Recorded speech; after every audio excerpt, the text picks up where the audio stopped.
Visi ant žemės. Gerai. O tu? Pinigus į maišą. Vabzdžiai.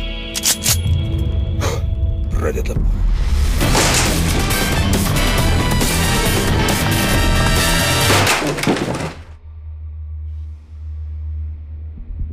Skambink bosai. Be pinigų. Daug pinigų neprireiks. Dabar ežio ledas pirštų ir liežuviui tik 6 litai per mėnesį. Užsisakyk. Ežys. Gazuotas.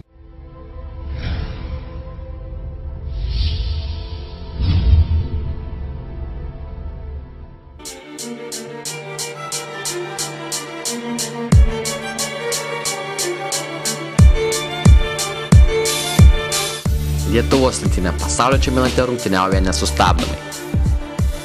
B grupėje iškovotos visos 5 pergalės.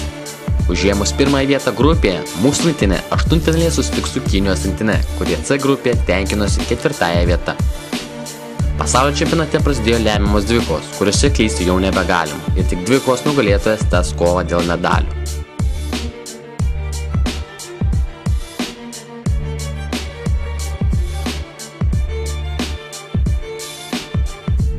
Lietuvos rinktinėje grupės etape geriausiai atrodė Linas Kleiza. Lietuvos rinktinės lyderis vidutiniškai surinkdavo po 17 taškų, sugriebdavo po 7 atšokusius kamuolius bei kartą tiksliai asistuodavo komandos draugams.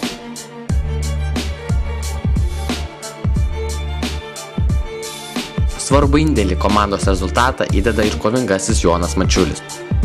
Žaidėjas per kiekvienas rungtynes renka kiek daugiau nei po 11 taškų, atkovoja po 3 atšokusius kamuolius bei atlieka po 2 rezultatyvius perdavimus. Pagrindinio komandos žaidėjo Manto Kalniečio sąskaitoje 8 taškai, beveik 3 atkovoti kamuoliai ir beveik 3 tikslūs perdavimai komandos draugams.